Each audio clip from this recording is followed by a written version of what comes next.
আজ সোমবার, তাই এসেছি ভোলেনাথের কাছে পুজো দিতে। এই মন্দিরটা আমাদের বাড়ির ঠিক পিছনের দিকেই। ভোলানাথের মন্দির আছে, তার সঙ্গে আছে যোগাদ্দা মায়ের মন্দির। আগে শুধু মা যোগাদ্দার এই মন্দিরটাই ছিল, আর মহাদেবের এই মন্দিরটা বেশ কয়েক বছর নতুন হয়েছে। মা যোগাদ্দা কিন্তু খুব জাগ্রত। বৈশাখ মাসে দূর দূরান্ত থেকে লোকজন আসে এখানে পুজো দিতে। আমার আজকে পুজো হয়ে গেছে, এবার যাচ্ছি বাড়ি। একদম সামনেই, তাই টুক করে একটা গলি পেরিয়েই পৌঁছে গেলাম। নমস্কার বন্ধুরা, কেমন আছেন সবাই? তুলির কথার আরও একটা নতুন ব্লগে আপনাদের সবাইকে স্বাগত জানাই। আশা করছি সবাই ভালো আছেন, সুস্থ আছেন। আজকে সোমবার, আর এটা হলো শ্রাবণ মাসের তৃতীয় সোমবার।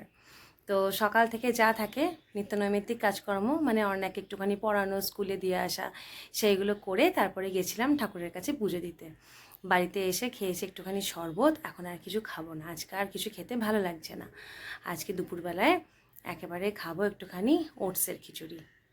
এখন অনেকটাই বেলা হয়ে গেছে, এখন প্রায় 12:30 মতন বাজছে। সকাল থেকে কথা বলার তো সময় আমার হয়নি। সকালবেলায় ওই তো বললাম অর্ণাকে একটুখানি পরিয়ে স্নান করিয়ে খাইয়ে দিয়ে স্কুলে দিয়ে এলাম, তারপর বাড়িতে এসে পুজো দিতে গেলাম। এসে একটুখানি শরবত করে খেলাম। আপনাদের একটা নতুন জিনিস দেখাই আজকে। আগে একদিন দেখিয়েছিলাম যে সে আসতে চলেছে, আজকে মোটামুটি এসেই গেছে। চলুন একবার দেখাই। এই যে দেখুন, আমার বাড়ির নতুন অতিথি। সেই যে গাছটা দেখিয়েছিলাম নাগচম্পার, সেই গাছে যে কুড়িটা ছিল, বড় হয়েছিল, কুড়িটা আজকে ফুটবে। আধ ফোটা হয়েই গেছে, আর একটুখানি সময় দিলেই বাকিটাও ফুটে যাবে। কি ভালো লাগছে না দেখতে? নতুন গাছের প্রথম ফুল, ব্যাপারটাই একটা অন্যরকম। এছাড়াও আমার বাগান জুড়ে আছে এই যে সাদা জবা, অলকানন্দা, নয়নতারা, যে আমার সারা বছরের সঙ্গী। ইনি হলেন পর্তুলিকা, ছোট্ট ছোট্ট টগর। এটা হলো বাগান বিলাস। আর আছে এই ভর্তি পর্তুলিকারা, যারা সকাল থেকে ফুটে এখন ভাবছে একটুখানি বন্ধ হয়ে যাবে। ও, ইনিও আছেন, এনাকে দেখানো হয়নি, নটরমণি। আর এই জানলার গাছে ফুটেছে আরও দুটো নটরমণি। এখানে একটা পিঙ্কের সাথে হোয়াইট, আর একটা একদমই সাদা। আজকে আমার বাড়িতে ব্যাস এই কজন বন্ধুরই আবির্ভাব। আর তারপর আপনারা বলুন, আপনারা কেমন আছেন? সেদিন যে চুলে দইয়ের প্যাকটা লাগালাম, আমি কিন্তু ভালোই রেজাল্ট পেয়েছি, জানেন তো। আমার চুলটা ধরুন ছোট থেকেই এরকম আর কি, খুব একটা বড় হয় না, খুব একটা বেশি গ্রোথ নেই, এরকম তো ছোট থেকেই। তবে চুলটা কিন্তু যেই হারে পড়ছিল, মানে পুরো মেঝেতে গড়াগড়ি খাচ্ছিল, তার তুলনায় কিন্তু অনেকটাই কমেছে চুল পড়া। এখন মোটামুটি চুল আঁচড়াতে গিয়ে দেখি এবার একটু একটু তো চুল পড়বে, একদমই চুল ঝরে পড়বে না সেটা তো আর বললে চলবে না, তবে পরিমাণটা কিন্তু অনেকটা কমেছে। আপনারা যারা আমার ভিডিওটা দেখেছেন তারা যদি ইউজ করতে চান তাহলে চোখ বুঝে ইউজ করতে পারেন। আপনাদের যদি মানে দই থেকে যদি কোনো সমস্যা স্কিনে না থাকে, তাহলে আশা করছি কোনো কিছু সমস্যা হবে না, ভালোই রেজাল্ট হবে। আমার যেমন দই তো স্কিনে লাগাতে পারি না, খুব বেশি বলেছিলাম পিম্পল হয়ে যায়, কিন্তু মাথায় লাগাবার পরে কিন্তু মুখের স্কিনে কোনো কিছুই হয়ও নি, আর মানে স্ক্যাল্পেও কোনো কিছু হয়নি। আমি কিন্তু খুব ভালো রেজাল্ট পেয়েছি, আর বেশ ভালো লেগেছে। একটা এত ভালো রেমেডি পেয়ে আমি মাঝে মাঝেই ট্রাই করব। পুজোর আগে একটুখানি তো মানে যাই হোক নিজের রূপচর্চা করতে হবে না, রূপবতী হই বা না হই, চর্চা সবাইকেই করতে হবে। কালকে যখন বাজার গেছিলাম তখন তো আপনাদের বললাম বৃষ্টি পড়ছিল। তো একবার গাড়ি রাখতে গিয়ে যেই দোকানে পর্দার কাপড় দেখতে গেছিলাম, সেই দোকানে বাইরে গাড়ি রাখতে গিয়ে মাথার মধ্যে আর কি বৃষ্টির জলটা পড়েছে। এবার একটা শেডের তলায় রাখতে গেছিলাম, সেই শেড থেকে জলটা পড়েছে, তো তো আমি আর খেয়াল করিনি। আমি এবার ঢুকে গেছি দোকানের ভিতরে। তো হঠাৎ করে দেখছি দোকানদার আমার দিকে তাকিয়ে বলছে যে হাজব্যান্ড তো চলে যাচ্ছে ঘুরতে। আমি ওনার দিকে তাকালাম যে উনি আমাকে চিনলেন কী করে, আমার হাজব্যান্ডকে বা কী করে চিনলেন, আমি তো কিছু বুঝেই উঠতে পারলাম না। আর এমনিতেও আমার হাজব্যান্ডকে বর্ধমানে খুব কম মানুষই চেনে আর কি। তো আমি বললাম যে ঠিক বুঝলাম না। হ্যাঁ বলছে, হ্যাঁ হাজব্যান্ড তো অনেক দূর ঘুরতে চলে যাচ্ছে, এই যে এরমভাবে নেমে একবারে গাল পর্যন্ত চলে এসছে। আমি তখন বুঝতে পারলাম ও যে সিঁদুরটা নেমে এত দূরে এসছে। আমি যেহেতু ড্রাই সিঁদুর পরি, ওই জন্য বৃষ্টিতে বা মাথার ধরুন এই জায়গাটা যদি জল পড়ে যায়, তাহলে এটাতে এরকম গুলে গুলে কপাল দিয়ে নাক দিয়ে হয়ে এসে এদিক দিয়ে জলটা গড়িয়েছে। উনি ওটাকেই বললেন। আমি হঠাৎ করে তো একবার চমকে গেছি যে উনি আমার হাজব্যান্ডকে চিনলেন কী করে, আর ও তো ঘুরতেও যায়নি যে বললো যে হাজব্যান্ড তো আপনার ঘুরতে চলে যাচ্ছে। সেই আর কি একটুখানি কথা। বিজনেসম্যানদের কিন্তু কথাতেই তাদের ব্যবসাটা বাড়ে। যে সমস্ত বিজনেসম্যান ভালো কথা বলতে পারে, বা দোকানে কাস্টমার এলে তাদের সঙ্গে ভালো বিহেভিয়ার করতে পারে, তাদের দোকান কিন্তু এমনিতেই ভালো চলে। কারণ ব্যবসাদারের মানে উসুলই হলো তার মুখের কথাটা, সে কতটা ভালো ব্যবহার করছে সেটাই। যদিও আমি বিজনেসম্যান নই, তবুও আমার এটা মনে হয় কাস্টমার হিসাবে যে যে সমস্ত আর কি দোকানে গেলে দোকানের যারা থাকে আর কি, সেটা কর্মচারী হোক বা মালিক, তাদের ব্যবহারটা যাদের ভালো লাগে পরের বারে মনে হয় সেই জিনিসটা কিনতে সেই দোকানেই যাব। ব্যাস এই আর কি, নিজের একটু একটু এক্সপিরিয়েন্সগুলোই আমি আপনাদের সঙ্গে শেয়ার করি। তাছাড়া কি গল্প করি বলুন তো, আপনারা তো আমাকে কমেন্টও করেন না যে সেই কমেন্টের অ্যান্সারগুলো আমি দেব, তাই না? এই গাছটা আগের দিন বেটু বসিয়েছে। সেদিন টক দইয়ের যে ভাঁড়টা এসেছিলো ছোট্ট মতো, সেটাকে ভালো করে ধুয়ে পরিষ্কার করে একটা তুলসী গাছ বসিয়েছে। তলায় মাটি দিয়েছে অল্প, কিন্তু উপরে পাথর দিয়েছে অনেক বেশি। বাচ্চারা মাকে যেমনটা করতে দেখে বা মায়েরা যেমনটা হয়, বাচ্চারাও ঠিক তেমনই হয়। এই যে দেখেছে আমি পাথর দিয়ে গাছ বসিয়েছি, সেটা ইনডোর প্ল্যান্ট না অন্য কিছু সেটা জানার দরকার নেই, ও পাথর দিয়েই গাছ বসিয়েছে। আর আমি যেমন দইয়ের ভাঁড় বা যে কোনো কিছু, এই ভাঁড়, কৌটো, রঙের আর কি মগ সব ইউজ করি, ও একই কাজ করেছে। ভালো হয়েছে, এইগুলো শিখতে শিখতেই বড় হোক, তাহলেই ভালো মানুষ হয়ে যাবে, তাই না? চলুন চটপট করে গিয়ে খাবারটা খেয়ে নিই, বিটিকে আবার আনতে যেতে হবে। খাবার খেতে দেরি হলে ওকে আনতে যেতেও দেরি হয়ে যাবে। 2:15 অলরেডি বেজে গেছে, 2:30টার মধ্যে না বেরোলে আবার দেরি হয়ে যায়। এক একদিন 2:35-এর দিকেও বেরোই, একটু যেতে হয় তো ওই জন্য লেট হয়ে যায়। চলুন তাহলে খেয়ে নিই, তারপর মেয়েটাকে নিয়ে আসি, তারপর আবার বাকি কথা হবে। এই যে আমাদের ওটসের খিচুড়ি, মুগ ডাল দিয়ে আলু দিয়ে, তার সঙ্গে আলু ভাজা। মা আমাকে অনেকটা বেশি খিচুড়ি দিয়ে ফেলেছে। খিদে চোটে হয়তো খেয়ে ফেলবো, কিন্তু এতটা খেলে একদম চলবে না, পোর্শনে খেতে হবে, পোর্শনে, তবে যদি ফিগারটা ঠিকঠাক থাকে। আমার মা তো অত বুঝবে না, মাকে কম দিতে বললে বলবে না পেট ভরবে না। এখন যে মানুষজন পোর্শনে খাচ্ছে, সেটা কি মা বুঝছে? পোর্শন কন্ট্রোল করো, পোর্শন মানে তুমি একটুখানি মানে পরিমাণে কম দাও।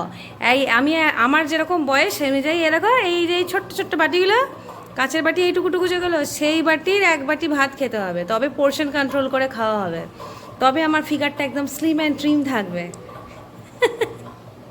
মা এত খিচুড়ি আমি খাবো না, এটা বাড়াবাড়ি হয়ে যাবে। কি কি আকাশে চিল? ও আমি তো কি না কি দেখাবি, রেনবো টেনবো উঠেছে বোধ হয়। আর তুই একটা জিনিস দেখেছিস কি? তাহলে তো ওইটা দেখে রাখছিস বোধ হয়। ট্যান ট্যান, কেমন? এটা হচ্ছে চেরি রানী, অর্ণা রানীর বন্ধু। ওই যে ঘুমাচ্ছে, ওকে ঘুম থেকে ডাকছে। আস্তে কথা বলে ডাকো বেটা, নড়িও না। দেখ কেমন লাফিয়ে উঠবে, দেখ তোর গলাটা শুনতে পেলে।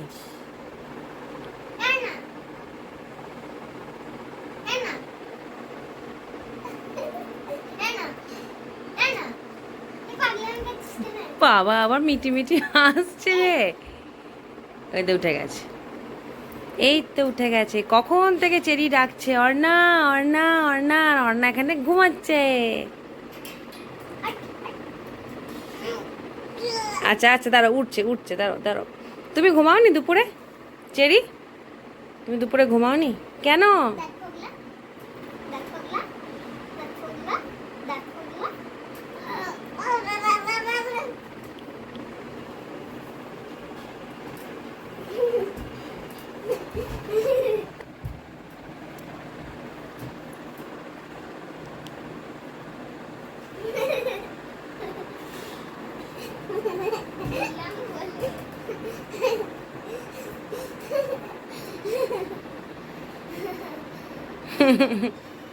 মানে মানে একটু জল খাও আগে, তারপর খেলবে।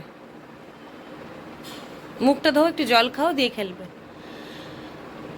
আজকে তো চেরি স্কুল যাওয়া হলো না, আমার সঙ্গে তো চলে যেতে পারতিস। হুম, তাড়াতাড়ি চল খেল না, আমরা টিচার খেলবো। ফ্রিটা বানিয়ে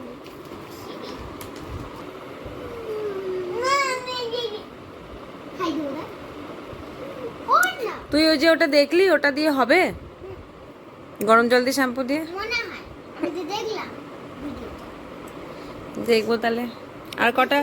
আর কটা কালার শুকিয়েছে, তাহলে সেগুলো একসঙ্গে করবো। দিয়ে যদি দেখি নষ্ট হয়ে যায় তখন তখন কাটু করতে দেবো আমি কাটু করতে এই মাথা ঢুকে যাবে জানলায়। অমনি করো না মামা, ওই দে, ওইগুলো দে, ওটা নষ্ট হারিয়ে যাবে।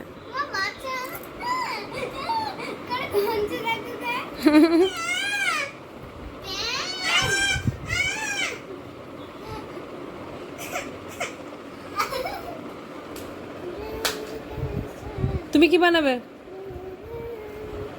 ওটা কি পাখি? পাখি বানাবে? বানাও, যা করবে করো। আর একটুখানি খেলে নাও, দিয়ে তারপর পড়তে বসবে। কালার মেশাবে না কিন্তু।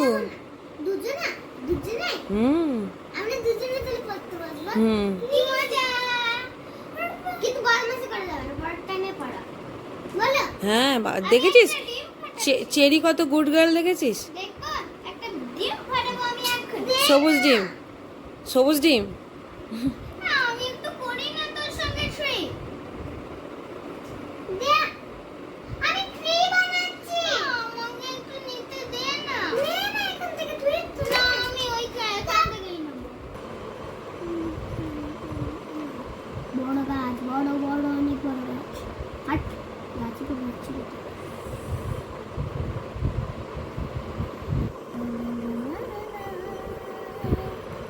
আরে ইন্ডিয়ান ফ্ল্যাগ হচ্ছে। ইয়েস। এটা ট্রাই কালার বল নাকি? ট্রাই বল না। তাহলে। Indian flag. হুম। উপরে কোন কালারটা থাকে? সব কালার করব না না, ফ্ল্যাগের উপরের কালার কোনটা? অরেঞ্জ। তুমি তো উপরে গ্রিন দিয়ে দিয়েছো। আমি এটাকে না, এ বাবা, আমি এখন ওকে মাখাবো এটা। একটু কিরকম হয়েছে ট্রিটা? ট্রিটা ভালোই হয়েছে। মামা হাত থেকে ছাড়া গা। তুমি ছাড়াও গোছা গোছা। ইস, কিরকম ওরকম করো না।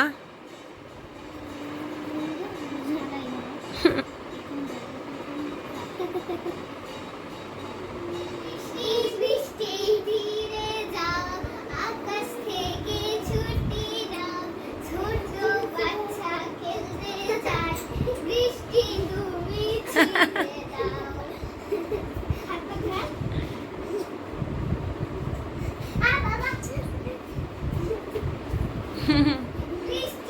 সন্ধে হয়ে গেল, তাই না হলে ছাদেই খেলতে পারতিস তোরা।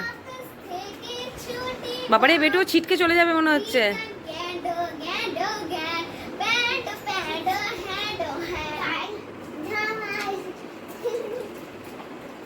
ছড়াটা কই হচ্ছে? ছড়াটাই হচ্ছে না। রেলগাড়ি ঝম ঝম ঝম, পাখি যে আলু দম, রেলগাড়ি ঝম ঝম, পিছলে আলু দম। আজকে ডিনারে আমি রান্না করছি ডাল পুরি। গরম গরম ফুলকো ফুলকো আর সাদা সাদা ছোলার ডালের পুর ভিতরে ঢুকিয়ে ভালো করে বেলে নিয়েছি। তারপর ভাজছি একদম ফুলকো ফুলকো ডাল পুরি। আর মা তৈরি করেছে কুমড়ো, আলু আর একটু ছোলার ডাল গোটা দিয়ে একদম ঝাল ঝাল মাখা মাখা একটা তরকারি। আর করেছে সিমুয়ের পায়েস। আজকে রাতে ডিনারটা একদম জাস্ট জমে যাবে। গরম গরম ডাল পুরি, তার সঙ্গে ঝাল ঝাল তরকারি। উফ, ব্যাপারটাই আলাদা। সবশেষে বাকি রইল রিভিউটা। বলো মাসিমণি, কেমন হয়েছে? দারুণ হয়েছে বাবা।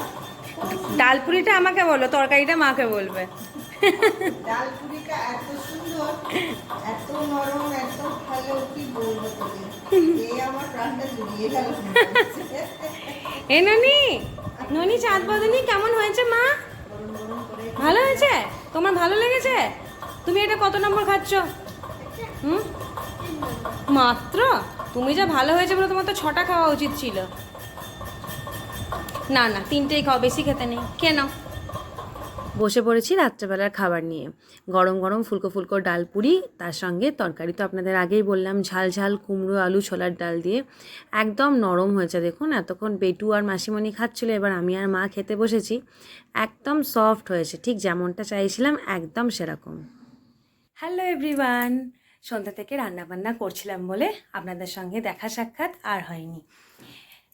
ওরা দুজন তো খেলছিল, খেলে চলে যাওয়ার পরে বেটুকে একটুখানি সময় পড়িয়েছি, বাদ বাকি রান্না করতে করতেই পড়াচ্ছিলাম। আজকে যেহেতু সোমবার করেছি, রাত্রেবেলা একটু লুচি খাওয়ার ইচ্ছাই ছিল, তাই ভাবলাম লুচি কেন একটুখানি ডালপুরি তৈরি করি। আমাদের এই সামনে একটা দোকান আছে, ওই দোকানটার ডালপুরিটা না আমার দারুণ লাগে। বেশি ময়ান দেয় না মনে হয়, বেশ টান টান হয় আর খুব সুন্দর খেতে হয়। ওই দোকানের কথা মনে করি আজকে বাড়িতে ডালপুরিটা বানিয়ে ফেললাম। রেসিপিটা আপনাদের সঙ্গে নিশ্চয়ই শেয়ার করব, তবে আমার এই ব্লগটাতে নয়। রেসিপিটা আলাদা করে আসবে এই চ্যানেলেই, আপনারা চাইলে দেখতে পারেন। আর আমার রেসিপিটা দেখে যদি বাড়িতে ডালপুরিটা ট্রাই করেন তাহলে কিন্তু অবশ্যই আমাকে জানাতে ভুলবেন না, আমাকে কমেন্ট করবেন। আর যদি পরবর্তীকালে আমার কাছ থেকে অন্য কোনো রান্না দেখার থাকে তাহলে কিন্তু অবশ্যই সেটা কমেন্টে জানাবেন, আপনাদের বন্ধু মনে করেই। তো আমার আজকের ব্লগটা আমি এখানেই শেষ করছি। সবাই ভালো থাকবেন, সুস্থ থাকবেন, আনন্দে থাকার চেষ্টা করবেন। আর তুলির কথা দেখতে কিন্তু একদম ভুলবেন না। আমার আজকের ব্লগটা ভালো লাগলে প্লিজ একটা লাইক করে দেবেন, কমেন্টে জানাবেন। আর আমার চ্যানেলটা এখনও পর্যন্ত সাবস্ক্রাইব না করা থাকলে প্লিজ প্লিজ প্লিজ সাবস্ক্রাইব করে নেবেন। আজকের মতন টাটা, গুড নাইট।